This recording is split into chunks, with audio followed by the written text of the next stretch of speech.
Yang mana?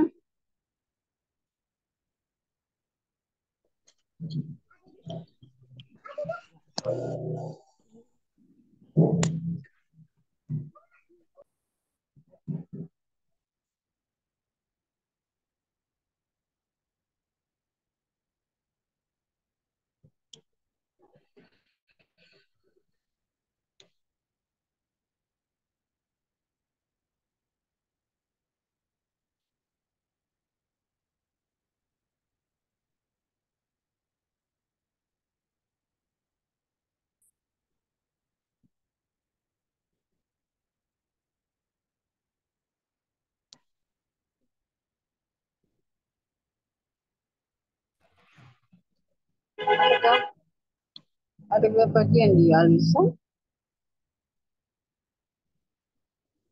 Ya, satu.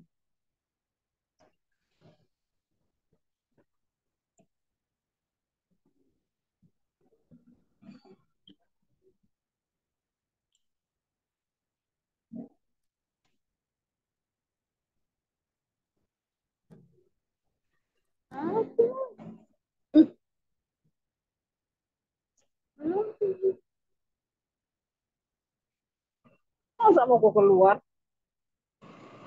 Kita bisa.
Bismillahirrahmanirrahim.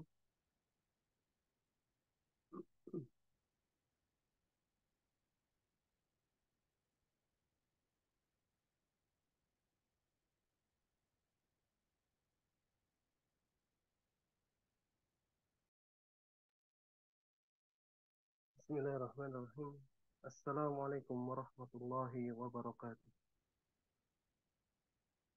Innal hamdalillah nahmaduhu wa nasta'inuhu wa nastaghfiruh wa na'udzu billahi min shururi anfusina wa min sayyiati a'malina. Man yahdihillahu fala mudilla lahu wa man yudlil fala hadiya lahu. Wa asyhadu an la ilaha illallah wahdahu la syarika lahu wa asyhadu anna Muhammadan abduhu wa rasuluh. Allahumma salli wa sallim wa barik ala abdihi wa rasulihi Muhammad wa ala alihi wa ashabihi ajmain, amma ba'd. Saya ma'asyiral ummahat rahimani wa rahimakumullah.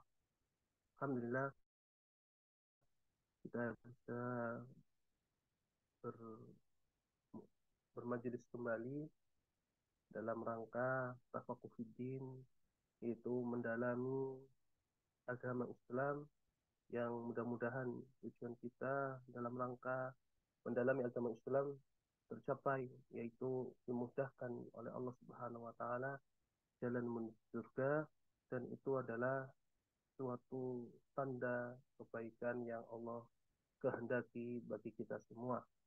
Nabi Shallallahu alaihi wasallam bersabda, "Man yuridillahu bihi khairan yufaqihu fiddin." Barang siapa yang Allah kehendaki kebaikan pada dirinya, niscaya Allah akan berikan pemahaman yang benar, yang baik terkait agamanya. Ma'asyiral muslimat rahimani wa rahimakumullah. Kita akan lanjutkan membaca kitab Salasatul Usul wa Adillatuha yang ditulis oleh Syekh Muhammad At-Tamimi rahimahullahu taala. Kita masuk di muqaddimah yang kedua, yaitu tentang kewajiban mengilmui dan mengamalkan 3 perkara yang akan disampaikan oleh penulis. Yaitu ucapan penulis di dalam kitabnya, "I'lam rahimakallahu annahu yajibu ala kulli muslimin wa muslimatin ta'allumu salasi hadhil masaili wal amalu bihinna." Beliau, Syekh Muhammad Ibn Abdul Wahhab At-Tamimi rahimahullah ta'ala mengatakan, "Ketahuilah, semoga Allah senantiasa merahmatimu, bahwa wajib bagi setiap muslim dan muslimah untuk mempelajari 3 perkara berikut ini dan mengamalkannya." Yang pertama, beliau sampaikan, "Annallaha khalaqana wa razaqana wa lam yatrukna hamalan bal arsala ilaina rasulan." Sesungguhnya Allah yang menciptakan kita dan memberi kita rezeki, Dia tidak membiarkan kita hidup sia-sia begitu saja. Tetapi Allah mengutus kepada kita seorang utusan, yaitu Rasul Muhammad sallallahu alaihi wa alihi wasallam. Faman ata'ahu dakhala jannata wa man asahu dakhala an-nar. Yang barang siapa mentaati Rasul tersebut, yaitu Nabiullah Muhammad sallallahu alaihi wasallam, niscaya ia akan masuk surga. Wa man asahu dakhala an-nar. Dan barang siapa yang bermaksiat kepada Rasul, yaitu Nabi Muhammad sallallahu alaihi wasallam, niscaya dia akan masuk neraka. Kemudian penulis membawakan dalil dari apa yang beliau sampaikan. Dan ini kebiasaan beliau dan juga ulama-ulama sebelum beliau rahimahumullahu ajmain. Tatkala mereka menyampaikan suatu ucapan, mereka bangun di atas dalil. Berbeda dengan orang-orang yang belakangan. mereka menetapkan suatu akidah, menetapkan suatu statement berkaitan dengan ibadah, berkaitan dengan akidah ataupun fadail. Kemudian baru mereka cari-cari dalilnya. Adapun para ulama kita, ulama Ahlussunnah wal Jamaah, mereka menetapkan dalilnya dulu, kemudian menyimpulkan apa yang mereka fahami dari apa yang Allah sampaikan atau dari apa yang Nabi Shallallahu Alaihi Wasallam kabarkan. Dan beliau membawakan dalilnya, yaitu firman Allah Ta'ala dalam surat Al-Muzammil ayat 15 dan ayat 16. Allah Subhanahu wa taala berfirman, "Inna arsalna ilaikum rasulan syahidan alaikum kama arsalna ila fir'auna rasula fa'asa fir'aunur rasula fa'akhadnahu akhzaw wabila."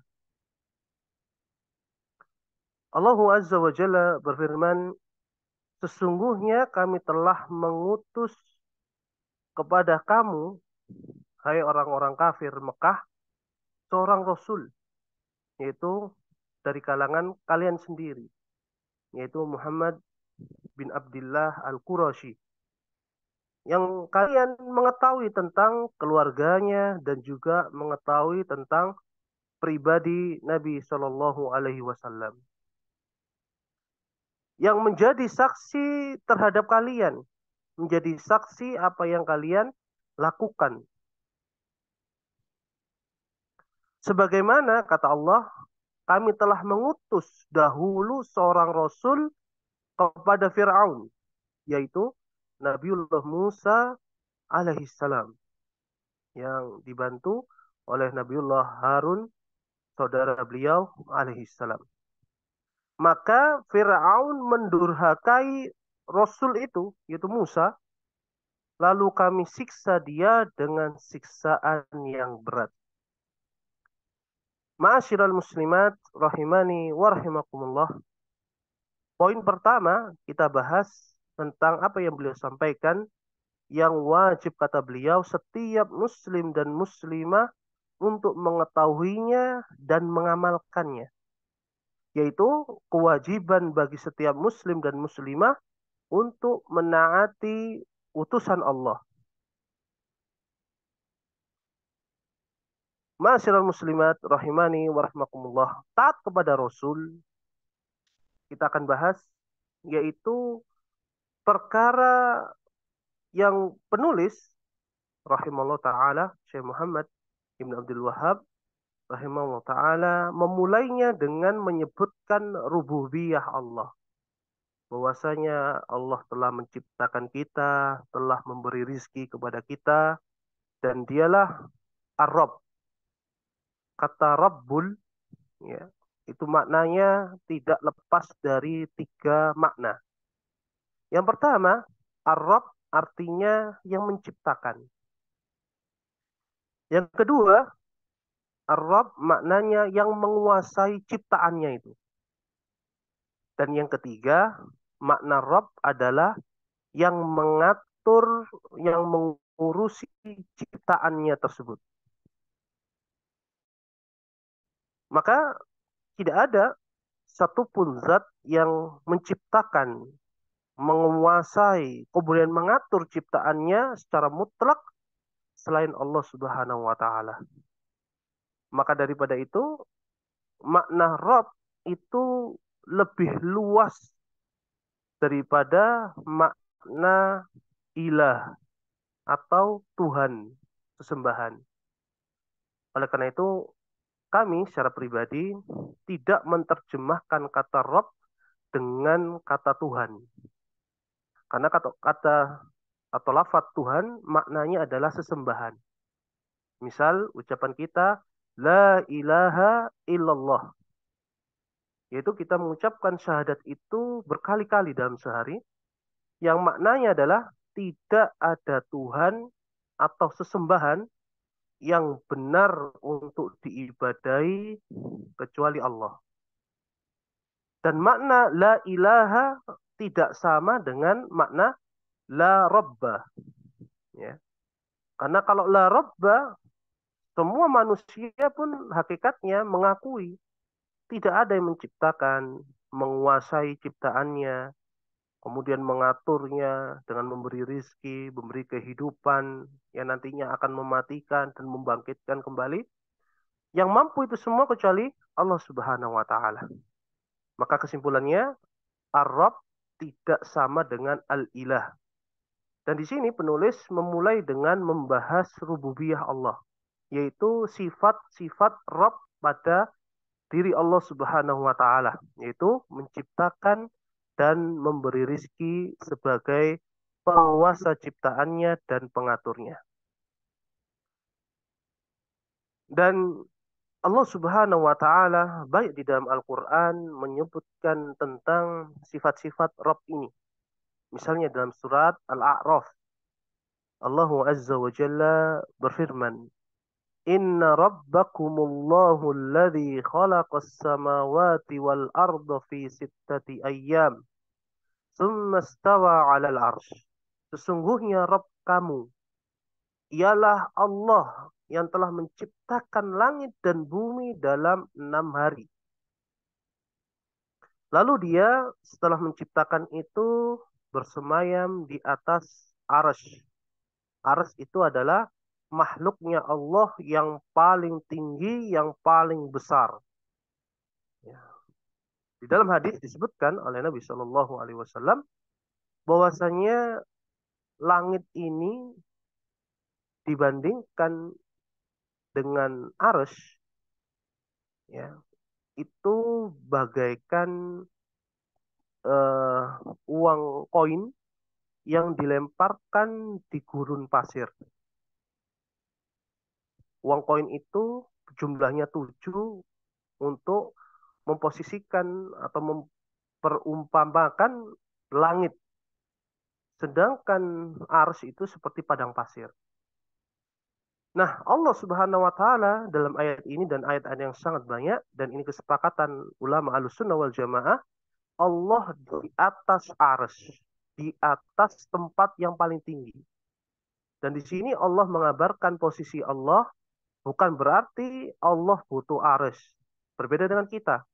Kalau kita berada di lantai 2, pasti kita butuh lantai 1. Karena tidak mungkin mencapai lantai 2 kecuali harus melewati lantai 1, dan lantai 2 itu ditopang oleh lantai 1. Adapun Allah, Maha Suci Allah dari penyerupaan, dia melakukan semua hal tidak sama dengan apa yang dilakukan oleh makhluknya. Maka kewajiban kita berkaitan dengan sifat Allah berupa kabar-kabar semisal ini adalah satu, kita mengimani Allah Subhanahu wa taala tinggi di atas seluruh makhluknya. Yang nomor dua, kita menetapkan artinya karena Allah mengucapkannya dengan bahasa Arab dan ada maknanya, bukan sekedar omong kosong, ya. Bahasa Arab ada artinya. Kemudian yang ketiga, kita menyerahkan bagaimana Allah itu tinggi di atas arsy. Karena kita tidak pernah melihat Allah di dunia ini. Allah juga tidak mengabarkan bagaimana Allah bersemayam di atas arsy-Nya. Ya. Kemudian kita tidak membagaimanakan, mencari-cari tahu gimana sih Allah itu bersemayam. Apakah Allah itu tidur, posisi terlentang, duduk, atau jongkok, atau berdiri, atau seperti apa. Kita tidak boleh mempertanyakan itu karena kita tidak tahu hakikatnya seperti apa Allah bersemayam. Adapun kita seperti raja, raja bersemayam berarti duduk di atas kursinya, di atas singgasananya. Jadi ini yang harus kita jauh. Kemudian, ma'asyiral muslimat rahimani wa rahimakumullah, Allah Subhanahu wa taala juga berfirman tentang penciptaan jin dan manusia. Itu wa ma khalaqtul jinna wal insa illa liya'budun. Tidaklah aku ciptakan jin dan manusia melainkan supaya mereka beribadah kepadaku. Ma uridu minhum min rizqi wa ma uridu ayyut'imun. Innallaha huwar razzaqu dzul quwwatil matin. Aku tidak menghendaki mereka itu memberi rizki kepadaku. Karena Allah lah yang memberi rizki kepada kita. Aku tidak menghendaki supaya mereka memberi aku makan. Karena Allah lah yang memberi kita makan, pakaian, minuman, kehidupan, dan sebagainya. Sesungguhnya Allah itu zat yang maha memberi rizki, yang memiliki kekuatan lagi kokoh. Dan surat Az-Zariyat ayat 56 sampai 58. Dan secara akal sehat saja, kita juga menyadari bahwa kita tidak menciptakan diri kita. Atau kita tidak meyakini Nabi Adam sebagai bapak kita yang pertama, itu menciptakan dirinya sendiri. Ya. Jadi adanya Allah Subhanahu wa taala ini ada secara fitrah, akal sehat, perasaan, dan juga dalil-dalil yang ada. Karena tidak ada satupun makhluk menciptakan dirinya sendiri. Dia tidak menciptakan kekuatan potensi yang ada pada dirinya. Ini menunjukkan di sana berarti ada zat yang maha kuasa untuk memberikan itu semua dan mengaturnya. Yang tentunya kita sebagai kaum muslimin meyakini sebagaimana keyakinan orang-orang terdahulu dari kalangan orang-orang Yahudi, Nasrani yang telah mendahului kita. Yaitu mereka meyakini yang menciptakan mereka semuanya adalah Allah Subhanahu wa taala yang mereka kenal dengan Tuhan Bapa. Ya. Kemudian secara fitrah pun kita juga tatkala berdoa, berkeluh kesah, tangan kita menghadap ke langit. Hati kita tertuju ke langit, tidak ke arah laut, tidak ke arah bumi, tidak ke arah manapun, tapi ke arah yang paling tinggi.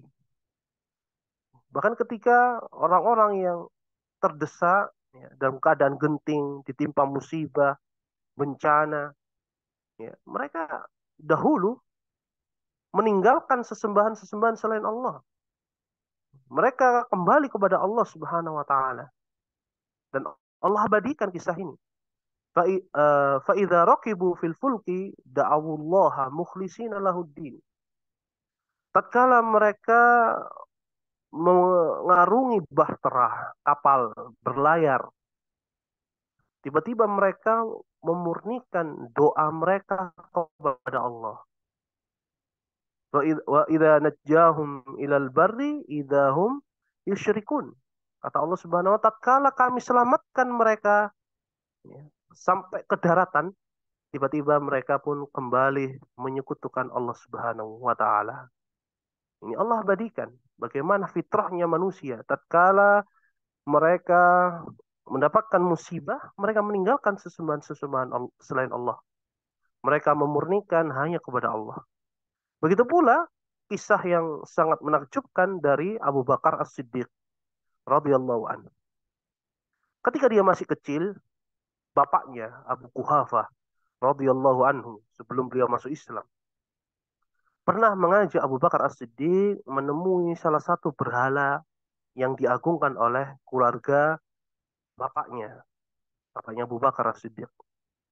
Kemudian ketika Abu Bakar dibiarkan bersendirian ya, dengan berhala tersebut, kemudian Abu Bakar bertanya, meminta kepada berhala itu sebagai ujian. Wahai berhala, berikan aku makan. Ternyata berhala itu ditunggu sampai lama, tidak kunjung memberikan dia makanan. Kemudian Abu Bakar pun menguji berhala itu, berikan aku ini dan itu. Tidak ada reaksi. Abu Bakar tidak mendapatkan apa-apa. Kemudian dia pun menjatuhkan, ya, merobohkan berhala itu. Kemudian dia mendengar ayahnya datang. Maka Abu Bakar radhiyallahu anhu bersembunyi, melihat bagaimana reaksi bapaknya. Kemudian ketika bapaknya datang, melihat berhalanya jatuh, tersungkur, maka sang bapak pun dengan susah payah mendirikan lagi, ya, memberdirikan berhala itu hingga posisi semula. Kemudian sang bapak ini marah-marah. Bagaimana? Siapa yang berani, ya, menumbangkan, merobohkan dirimu ini? Maka mendengar ucapan sang bapak, maka Abu Bakar meyakini kalaulah berhala itu tidak bisa melindungi dirinya sendiri dari apa yang aku berbuat, bagaimana dia bisa melindungi selain daripadanya? Maka dari sini para ulama menyebutkan Abu Bakar radhiyallahu anhu tidak pernah sekalipun sujud menyembah seorang berhala pun. Sebagaimana Ali bin Abi Thalib radhiyallahu anhu, karena beliau dari kecil hidup bersama Nabi Muhammad sallallahu alaihi wasallam dan Khadijah radhiyallahu anha. Kita kembali ke dalam pembahasan. Penulis mengaitkan penjelasan tentang Allah Subhanahu wa taala sebagai pencipta kita, pemberi rizki kita, memberi perintah dan memberi larangan. Itu sebagai bentuk tidak menyia-nyiakan penciptaan kita. Jadi habis Allah menciptakan, tidak Allah biarkan begitu saja, tapi Allah berikan perintah, Allah berikan larangan. Sebagaimana firman Allah Ta'ala dalam surat Al-Qiyamah. Yaitu Allah berfirman, ayah sabul insanu ayyutraka sudah. Apakah manusia mengira bahwa ia akan dibiarkan begitu saja tanpa pertanggungjawaban? Para ulama menafsirkan kata ayyutraka sudah, yaitu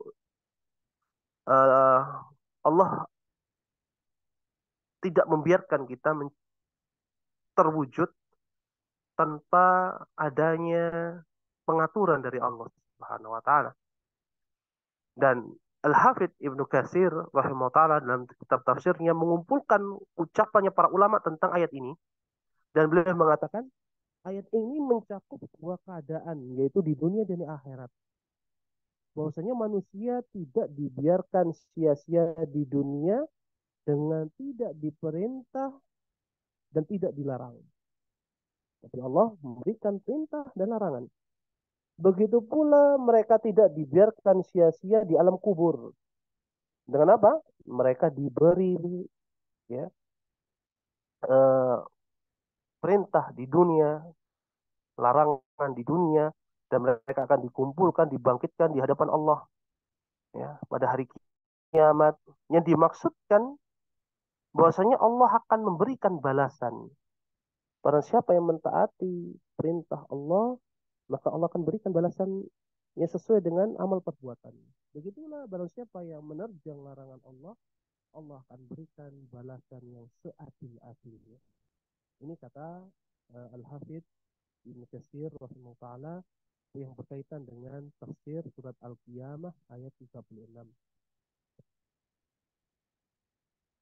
Kemudian Allah Subhanahu wa taala, bagaimana Allah memberikan kita perintah, memberikan kita larangan, ya. Apakah Allah akan bercakap-cakap langsung dengan kita? Ternyata dengan hikmahnya Allah Subhanahu wa taala mengutus seorang rasul untuk menjadi perantara antara Allah dengan kita, dengan manusia. Yang rasul itu Allah datangkan dari jenis kita, bukan dari malaikat, bukan dari bangsa jin, tapi dari golongan kita, yaitu manusia. Sehingga kita bisa bertanya kepadanya, kita bisa meneladaninya, kita bisa berjumpa dengannya. Dan qadarullah kita tidak berjumpa dengan Nabi Muhammad SAW, tapi Allah takdirkan kita sebagai umatnya beliau. Dan ini termasuk keutamaan yang besar dibandingkan dengan umat-umat sebelum Nabi Muhammad SAW.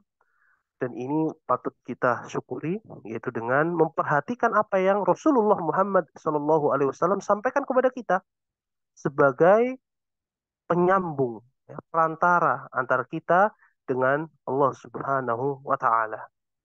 Kenapa Allah mengutus para rasul? Ya. Masyiral muslimat rahimani wa rahimakumullah. Di dalam Al-Qur'an Allah berulang-ulang mengisahkan tentang dialognya Allah Azza wa Jalla dengan iblis dari bangsa jin tatkala Allah ciptakan Adam. Kenapa iblis ini tidak mau sujud? Ya. Dan tatkala Allah Subhanahu wa taala memerintahkan semua penduduk surga, penduduk langit untuk sujud kepada Nabi Adam, yang di situ ada malaikat, kemudian ada bangsa jin yang masuk surga, yaitu iblis. Ternyata dia enggan untuk sujud kepada Adam alaihissalam. Maka Allah bertanya, sedangkan Allah sudah mengetahui jawabannya, yaitu dia sombong, dia hasad kepada Adam, dia merasa lebih mulia, dan ini adalah kebinasaan yang pertama menimpa iblis. Semoga Allah menjauhkan kita darinya. Kemudian dia meminta suatu permintaan yang hendaknya kita fahami, kita hafal betul, dan kita harus sampaikan kepada orang-orang yang kita cintai. Yaitu apa? Yaitu apa yang Allah Subhanahu wa taala sampaikan kepada kita dalam surat Al-A'raf ayat 16, ayat 17, atau dalam surat Shad ayat 82 dan 83. Allah Subhanahu wa taala mengkisahkan ucapan iblis. Qala fabima aghwaytani la'aq'udanna lahum siratakal mustaqim. Iblis berkata kepada Allah, karena engkau ya Allah telah menghukum aku tersesat. Ini iblis mengakui kebesaran Allah Subhanahu wa taala. Aku benar-benar, kata iblis, akan menghalangi manusia, anak keturunan Adam, dari jalanmu yang lurus. Ini ikrarnya iblis. Dia menabuh genderang perang dengan kita. Maka jangan sampai kita menjadi temannya iblis. Sedangkan dia adalah musuh yang nyata bagi kita. Summa la'atiyannahum min baini aydihim wa min khalfihim wa an aymanihim wa an syama'ilihim. Dan aku benar-benar akan mendatangi anak keturunan Adam dari depan mereka, dari belakang mereka, dari kanan mereka, atau dari kiri mereka. Ya. Wala tajidu aksarohum syakirin. Kata iblis, dan engkau ya Allah tidak akan mendapati kebanyakan anak keturunan Adam itu bersyukur, yaitu taat kepadamu. Ini adalah janji ikrar iblis. Jadi jangan sampai kita menjadi penolong iblis atau menjadi temannya. Karena dia hakikatnya memusuhi kita. Dalam surat Sad, Allah Subhanahu wa taala mengatakan, qala fa bi'izzatika la'ughwiyannahum ajmain. Iblis berkata pada Allah Azza wa Jal, demi kekuasaan engkau ya Allah. Iblis bersumpah dengan kekuasaan Allah. Aku akan menyesatkan anak keturunan Adam semuanya. Illa ibadaka minhumul mukhlasin.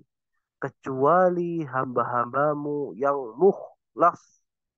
Mukhlas maksudnya adalah yang ikhlas. Ya. Yang ikhlas, yang memurnikan ketaatan kepada Allah Subhanahu wa taala. Maka mentaati Allah tidak ada jalan lain kecuali dengan kita memperhatikan apa yang Allah sampaikan dari Nabiullah Muhammad sallallahu alaihi wasallam sebagai nabi yang diutus kepada kita. Bagaimana Nabi Isa, Nabi Musa, Nabi Ibrahim, Nabi Nuh, Nabi Adam? Maka jawabnya, Islam Allah sempurnakan dengan Nabi Muhammad sallallahu alaihi wasallam, dan Allah menghapuskan syariat-syariat ya, terdahulu dengan syariat yang dibawa oleh Nabi Muhammad sallallahu alaihi wasallam. Namun pembahasan akidah antara para nabi itu sama. Tidak ada yang berbeda. Mereka semua mendakwahkan supaya manusia mentaati Allah ya, dengan beribadah hanya kepadanya dan menjauhi larangan-larangan Allah. Kemudian penulis membawakan dalil dari surat Al-Muzammil, dan ini kebiasaan beliau sekali lagi ya, tentang kisahnya Firaun yang Allah utus kepadanya Nabi Musa. Kemudian Allah berikan ancaman kepada penduduk kota Mekah yang kafir, yang musyrik. Apabila kalian, wahai penduduk Mekah, yang kalian itu beriman kepada Allah secara rububiyah, tapi tidak mau beribadah hanya kepada Allah. Tapi kalian beribadah kepada Allah, juga kepada berhala-berhala kalian. Akibatnya, kalau kalian bermaksiat kepada Nabi Muhammad, maka lihatlah Fir'aun. Fir'aun berakhir dengan semua pasukannya. Begitu pula dirinya. Tenggelam. Disiksa oleh Allah Subhanahu wa Ta'ala di dunia dan di alam barzah. Allah juga siksa dan nantinya Allah akan sempurnakan siksaannya di neraka. Nas'alullah salam wal afiyah. Allah Subhanahu wa Ta'ala berfirman tentang sisaan Fir'aun dalam surat Ghafir. Surat Al-Mu'min ayat 46. An-naru yu'raduna 'alaiha 'uduwwan wa 'ashiyya. Kepada mereka, ya, yaitu kepada Fir'aun dan bala tentaranya, dinampakkan neraka pada pagi dan petang. Ya. Wa yauma taqumus sa'atu adkhilu ala fir'auna asyaddal azab.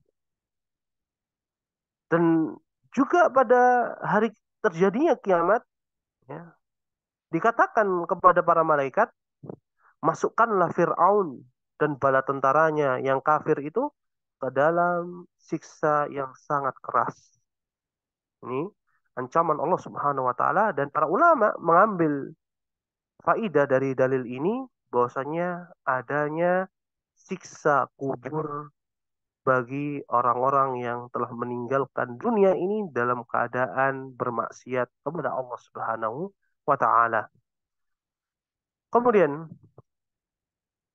Allah Subhanahu wa taala juga dalam hadis Nabi sallallahu alaihi wasallam, Nabi sallallahu alaihi wasallam mengatakan, "Kullu ummati yadkhulunal jannata illa man aba."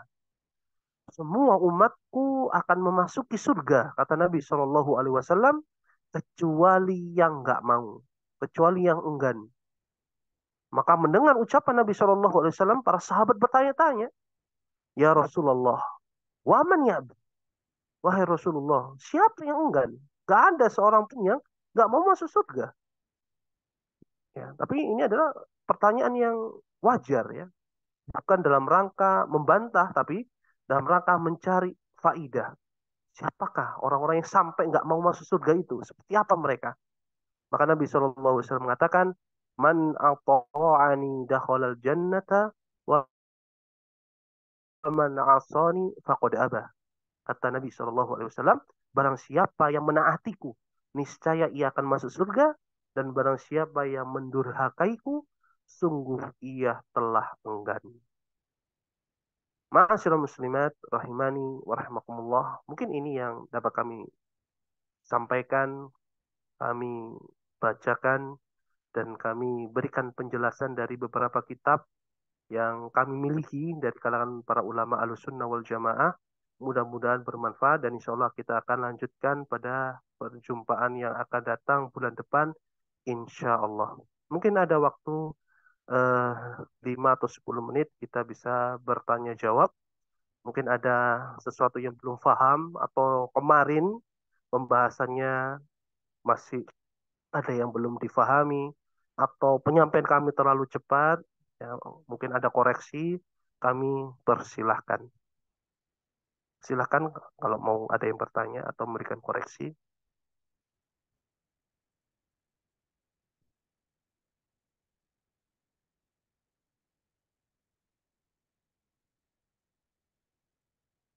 Tidak ada yang bertanya?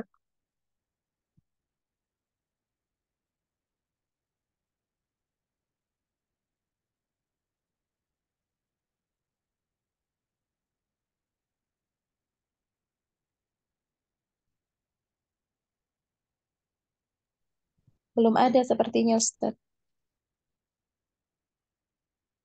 Kalau tidak ada, kami akan tambahkan atau kami cukupkan.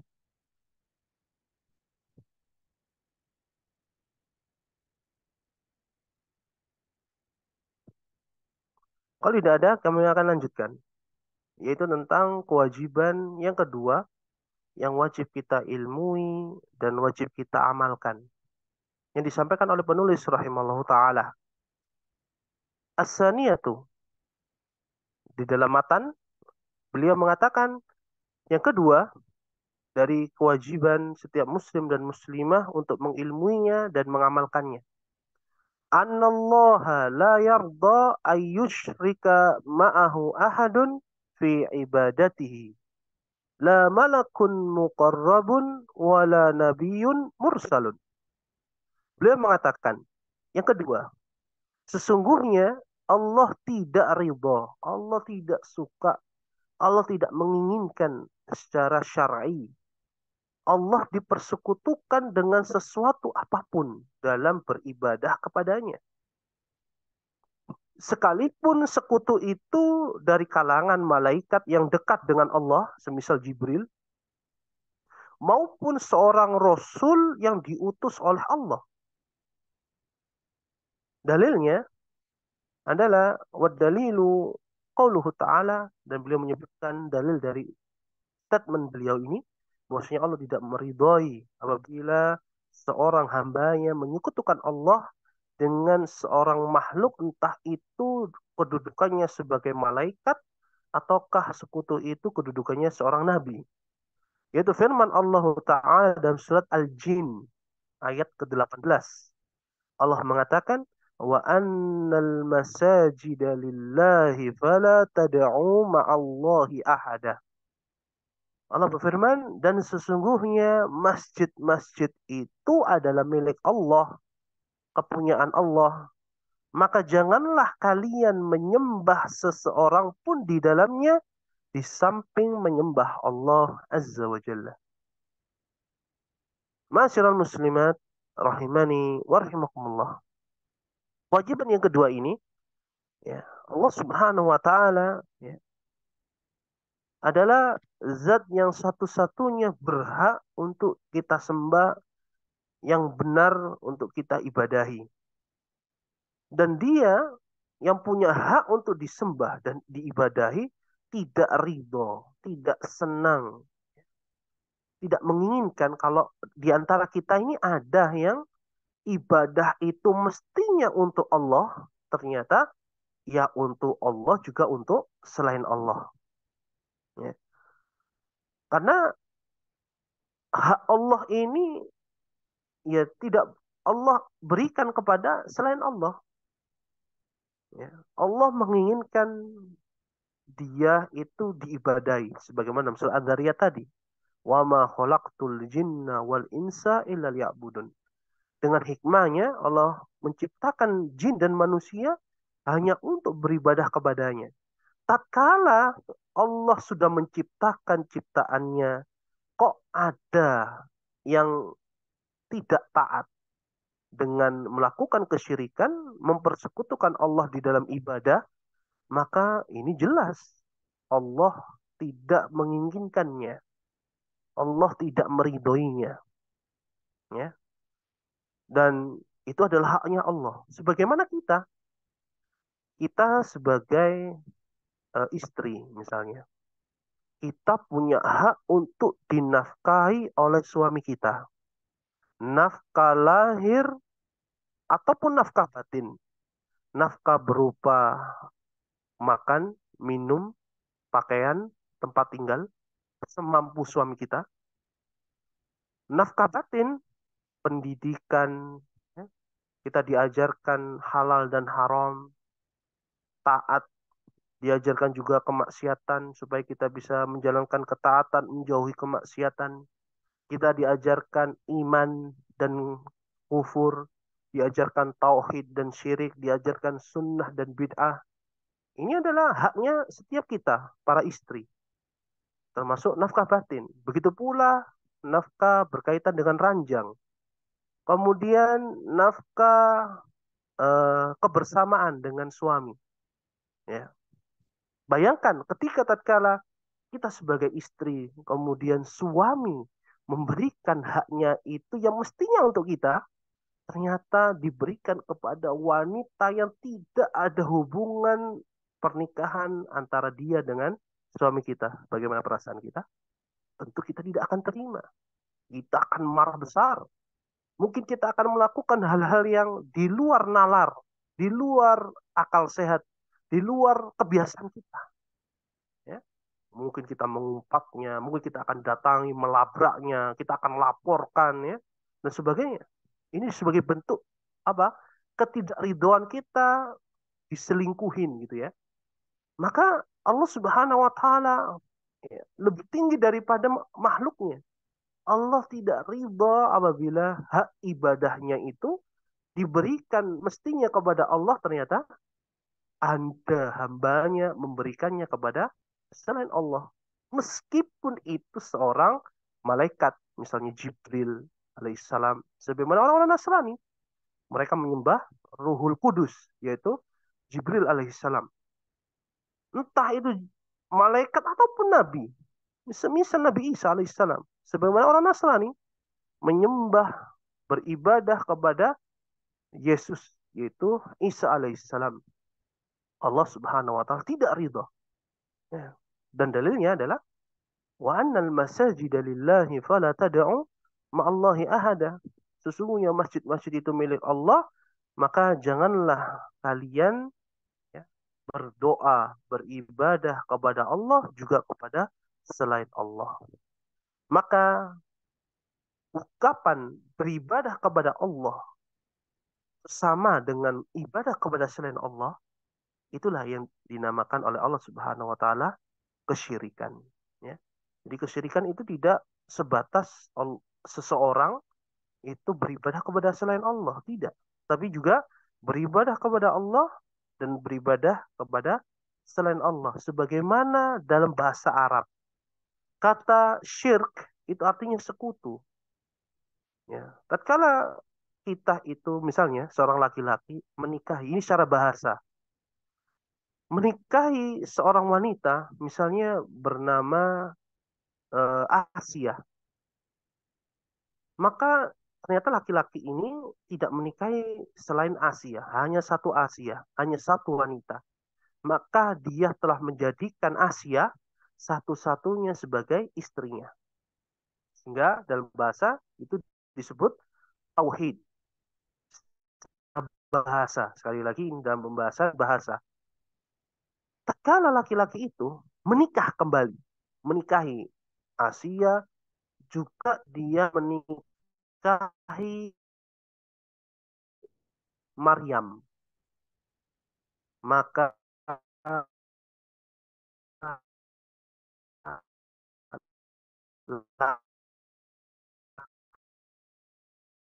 laki-laki itu telah menyekutukan Asia rumah tangganya.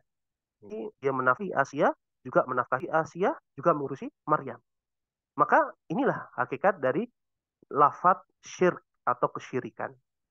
Maka ibadah kepada Allah, di samping itu juga beribadah kepada selain Allah, itulah hakikat dari kata syirik atau kesyirikan yang nantinya kita akan bahas di kitab ini juga. Ya. Maka masyarakat muslimat rahimani wa rahimakumullah, ibadah kepada Allah sekaligus kepada selainnya adalah kesyirikan dan pelakunya dinamakan musyrik karena dia telah menyekutukan Allah dengan selainnya pada hak kekhususan bagi Allah Azza wa Jalla. Maka pembahasan tauhid tidak pernah lepas dari pembahasan syirik.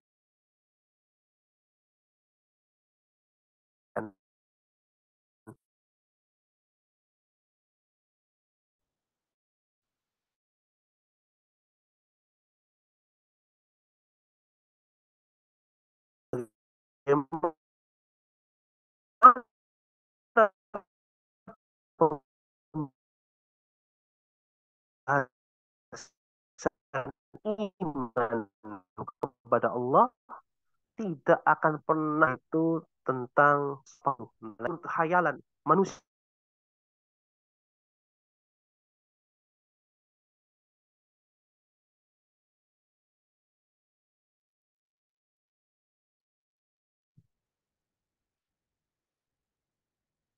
bukti dan dalil bahwasanya Allah Azza wa Jalla melarang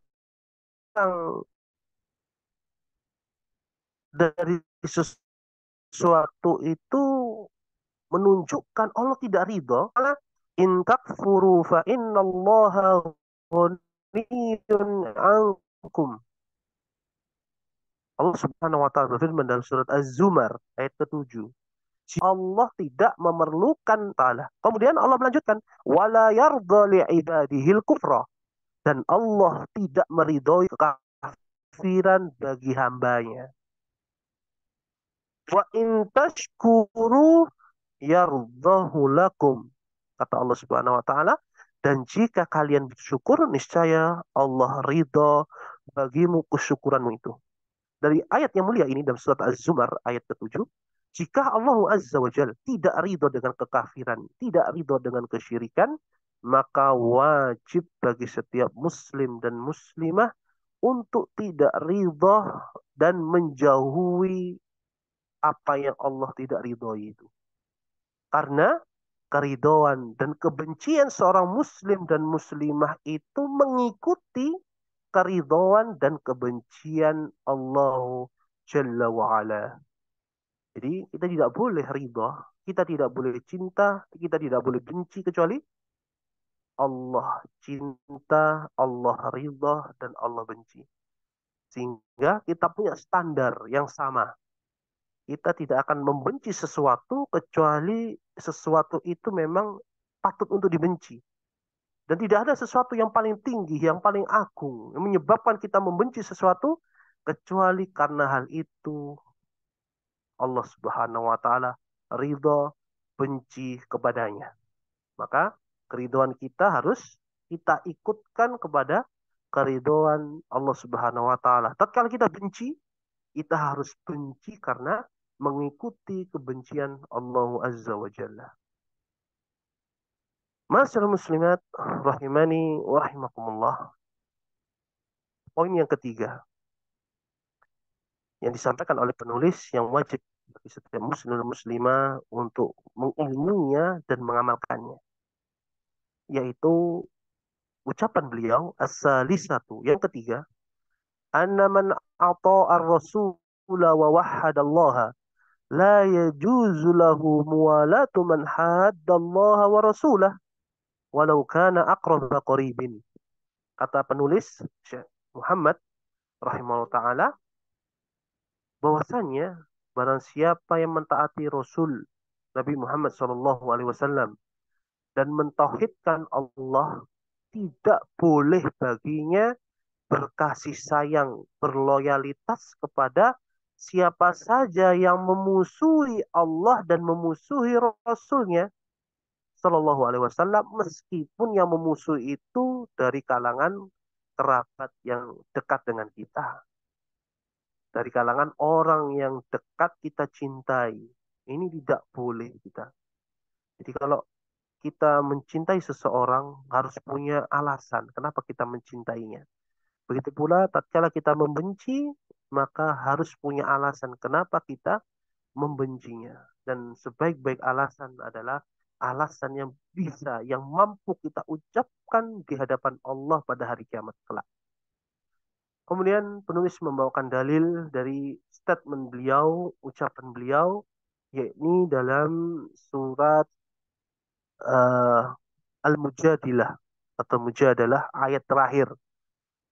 Allah Subhanahu wa taala berfirman, "La tajidu qauman yu'minuna billahi wal yawmil akhir yuwaduna man haddallaha wa rasulah walau kanu aba'ahum aw abna'ahum aw ikhwanahum aw ashiratahum. Ulaika kataba fi qulubihimul imana wa ayyadahum bi ruhim min wa yudkhiluhum jannatin tajri min tahtiha al-anharu khalidina fiha radhiyallahu anhum wa radu'an ulaika hizbullah ala inna hizballahi humul muflihun." Penulis mengatakan, itu membawakan dalil dari kewajiban yang ketiga yang wajib kita ilmui dan amalkan adalah firman Allah Ta'ala yang sudah mujadilah, di mana Allah berfirman, kamu wahai Muhammad tidak akan mendapati kaum yang beriman kepada Allah dan hari akhir itu saling berkasih sayang dengan orang-orang yang menentang Allah dan menentang Rasulnya. Sekalipun orang-orang itu bapak-bapak mereka, anak-anak mereka, saudara-saudara mereka, atau keluarga mereka. Mereka itulah orang-orang yang telah menanamkan keimanan di dalam hati mereka dan menguatkan mereka dengan pertolongan yang datang dari Allah Azza wa Jal. Dan Allah akan memasukkan mereka ke dalam surga yang mengalir di bawahnya sungai-sungai. Mereka kekal di dalamnya, Allah ridho terhadap mereka, dan mereka pun merasa ridho dengan limpahan rahmat Allah tersebut. Mereka itulah golongan Allah. Ketahuilah bahwa sesungguhnya golongan Allah itulah golongan yang beruntung. Mungkin ini dulu yang dapat kita sampaikan karena di sini ya, waktu Indonesia Barat sudah azan Isya. Ya, kami mohon maaf. Kami cukupkan, mudah-mudahan bermanfaat. Apabila ada pertanyaan, bisa disampaikan di grup atau disampaikan di pertemuan yang akan datang. Bi'idnillahi subhanahu wa ta'ala. Mudah-mudahan bermanfaat dan semoga Allah subhanahu wa ta'ala menolong kita di dalam mengilmui tiga perkara ini dan mengamalkannya.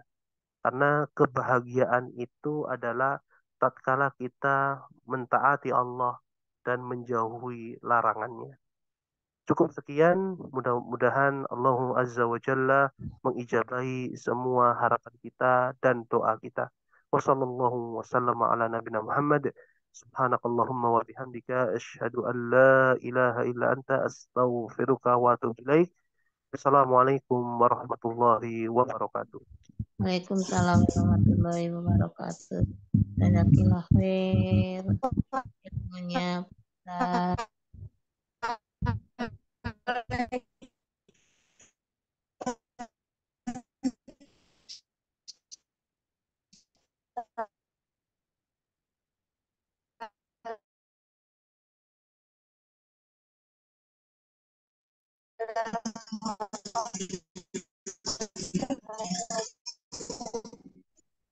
Assalamualaikum, izin keluar.